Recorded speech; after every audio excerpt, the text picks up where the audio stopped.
Hello guys, आप सभी का स्वागत है मेरी एक बिल्कुल नई वीडियो पे।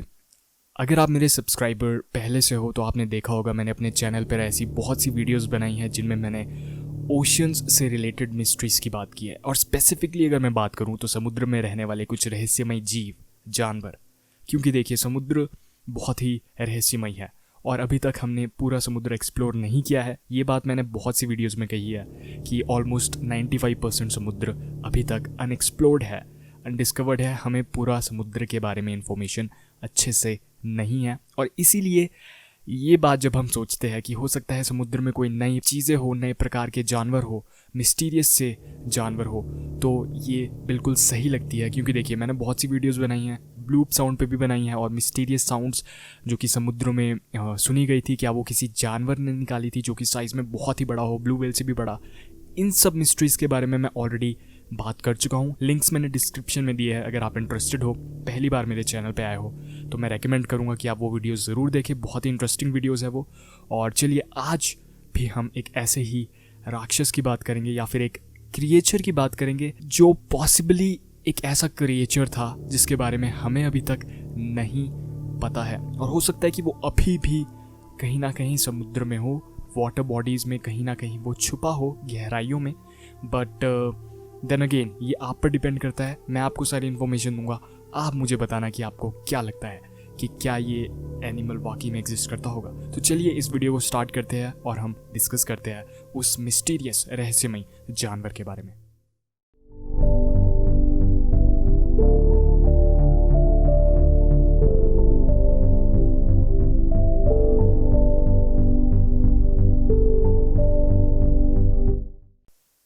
तो आज हम जिस बीस्ट की बात करेंगे या फिर जिस क्रिएचर की बात करेंगे उसका नाम है द स्ट्रॉन्से बीस्ट, और ये एक ग्लॉबस्टर था। अब देखिए, आप लोगों को अगर नहीं पता ग्लॉबस्टर क्या है तो मैंने अपनी प्रीवियस वीडियोस में काफ़ी डिटेल में बताया है कि ग्लॉबस्टर किन्हें कहते हैं, बट इस वीडियो में भी मैं आप लोगों को बता देता हूँ। देखिए कई बार क्या होता है, क्योंकि समुद्र में बहुत से डिफरेंट टाइप्स के एनिमल रहते हैं, है ना, बहुत से जानवर रहते हैं वाटर बॉडीज़ में।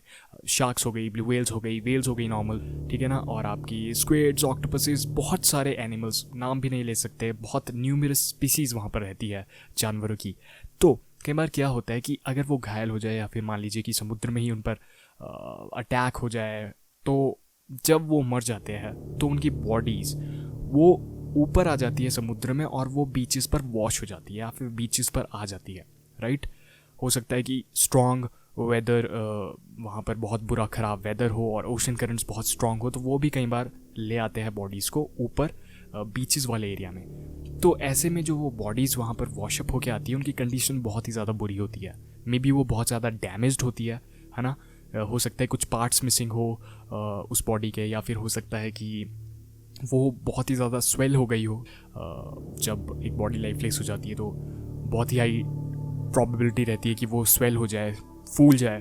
तो ऐसा बहुत बार होता है, और वैसी बॉडी जब बीचेस पर आती है तो उन्हें रिकग्नाइज करना बहुत मुश्किल हो जाता है कि किस जानवर की है। क्या ये एक शार्क है, क्या एक वेल है, क्या ये एक स्क्विड है, तो पता नहीं लग पाता है। और उन बॉडीज़ को हम ग्लॉबस्टर्स कहते हैं। और देखिए अगर किसी छोटे वाटर एनिमल की बॉडी आ रही है बीचेस पे तो हम उन्हें ग्लॉबस्टर्स नहीं बोलेंगे, क्योंकि जनरली जो ग्लॉबस्टर्स होते हैं वो साइज़ में काफ़ी मैसिव होते हैं, बहुत ज़्यादा बड़े होते हैं।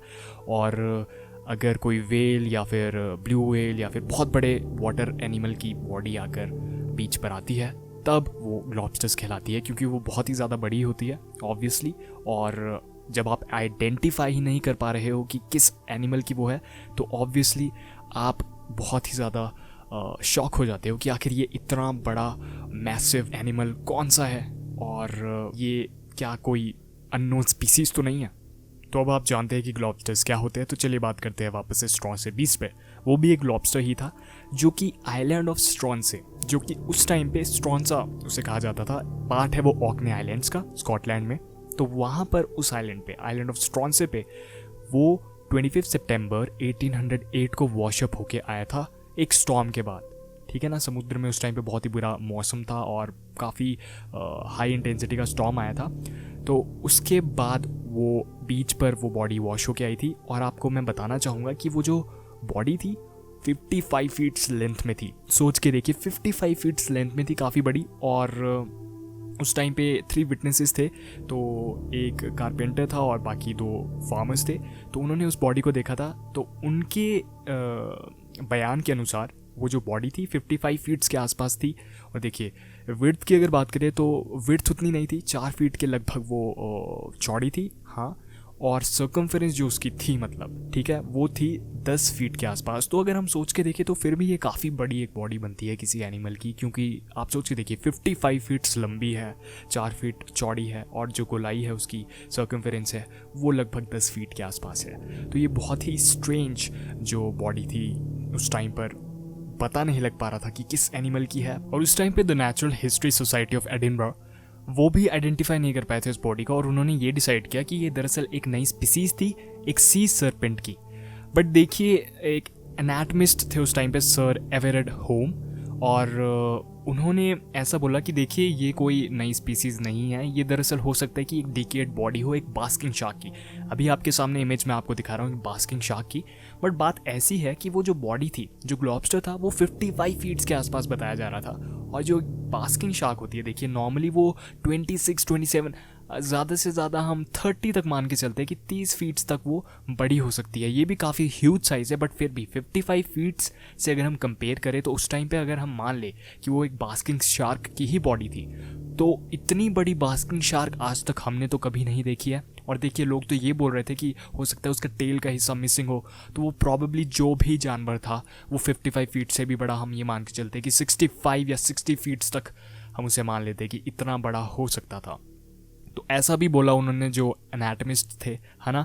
और ऐसा बोलने का उनका एक कारण ये भी था क्योंकि जब बास्किंग शार्क्स डिकम्पोज हो रही हो तो अपीयरेंस में वो एक प्लीजोसॉर की तरह लगती है। देखिए ये इमेज मैं आपको दिखा रहा हूँ प्लीजोसॉर, तो जब वो एक बास्किंग शार्क डिकम्पोज हो रही हो या फिर हम बोले सड़ रही हो, तो वो अपीयरेंस में कुछ ऐसी ऐसी लगने लग जाती है, और इसीलिए उन्होंने ऐसा बोला कि मे बी एक बास्किंग शार्क हो सकती है। बट फिर भी मैंने आपको बताया ये बहुत ही अनयूजुअल सा क्लेम था, क्योंकि बास्किंग शार्क इतनी बड़ी आज तक हमने कभी नहीं देखी है। अभी तक भी शायद इतना बड़ा जो स्पेसिमन बास्किंग शार्क का है हमें नहीं मिला है, बट मे बी हो सकता है कि कोई नई स्पीसीज हो। तो देखिए अब जब मैं अपनी बात करूं तो क्या ये एक बास्किंग शार्क की बॉडी हो सकती है? देखिए ऐसी प्रोबेबिलिटी हाई है, बट फिर भी बास्किंग शार्क इतने ह्यूज साइजेस तक थोड़ा सा मुश्किल है ऐसा मानना। हाँ, वेल शार्क बास्किंग शार्क से बड़ी होती है। देखिए बास्किंग शार्क सेकंड नंबर पर लार्जेस्ट शार्क होती है, सबसे जो बड़ी शार्क होती है आजकल जो एग्जिस्ट करती है वो है वेल शार्क। तो मे बी वेल शार्क भी ये हो सकती थी, बट ऐसा किसी भी एक्सपर्ट ने उस टाइम पर नहीं बोला कि ये वेल शार्क होगी। और तो और हम अगर बात करें, देखिए ओर फिश, लॉन्गेस्ट बोनी फिश और फिश को कहा जाता है, बहुत ही वो भी लंबी हो सकती है। देखिए आप इमेज देख ही सकते हैं अपने सामने अभी, बट फिर भी ये भी 55 फीट्स तक इतनी बड़ी और फिश, ये मानना भी थोड़ा सा मुश्किल है। बट मे भी हम कुछ कह नहीं सकते, देखिए क्योंकि ह्यूमंस में भी कई बार कोई लोग होते हैं जो बहुत ही लंबे हो, 7-8 फीट्स तक पहुंच जाते हैं लोग। तो मे भी हो सकता है कि ये भी भले ही बास्किंग शार्क अगर हो तो वो एबनॉर्मली लार्ज हो गई हो, या फिर और फिश हो वो भी एबनॉर्मली लार्ज। और यहाँ पर बहुत ही स्ट्रेंज सा लिंक भी हम देख सकते हैं। देखिए लॉक नेस मॉन्स्टर की भी अगर हम बात करें स्कॉटलैंड वाले एरिया में ही, और ये भी वहाँ पर ही ये ग्लॉबस्टर आया था वैसा। तो क्या इनके बीच कुछ लिंक है? क्या आपको लगता है कि कोई नई स्पीसीज़ ही होगी? क्या हम नहीं जानते इस स्पीसीज़ के बारे में? क्या समुद्र में अभी भी ये कहीं ना कहीं मौजूद होगी?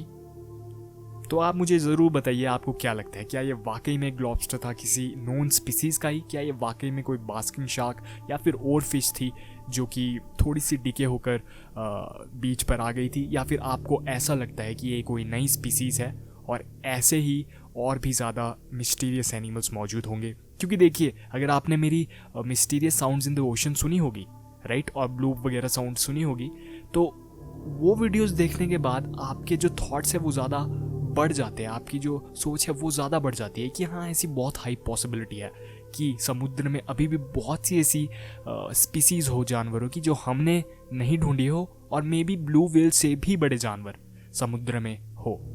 और मैं आपको एक यहाँ पर स्केच भी दिखाना चाहता हूँ जो कि बहुत ही इंपॉर्टेंट है स्ट्रॉन्से बीस्ट का। देखिए ये स्केच बनाया गया था सर अलेक्जेंडर गिब्सन द्वारा 1808 में ही, और देखिए उन्होंने ये स्केच बनाया है क्योंकि उन्होंने जो बॉडी देखी उन्हें देख के उन्हें लगा कि ये बॉडी कुछ ऐसी थी। तो ये ज़रूर बहुत ही वियर्ड सी बॉडी लग रही है, बिल्कुल लॉकनेस मॉन्स्टर को रिजेंबल कर रही है। देखिए ये दूसरा स्केच है यहाँ पर स्ट्रॉन से बीस्ट का। हाँ, यहाँ पर ये थोड़ा सांप टाइप का ज़रूर लग रहा है, और फिश की भी थोड़ी बहुत यहाँ पर अपीयरेंस हम देख सकते हैं।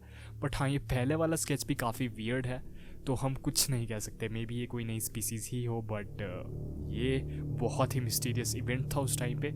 और बहुत से ऐसे ग्लॉबस्टर्स हैं जो कि वॉशअप हुए हैं, और बहुत से थ्योरीज आती है उनके साथ मिलके, बहुत सी मिस्ट्रीज बनती है। उनके बारे में भी हम फ्यूचर में कभी डिस्कस करेंगे। बट हाँ, मुझे उम्मीद है आपको ये वीडियो पसंद आई होगी, और मिलेंगे नेक्स्ट वीडियो में।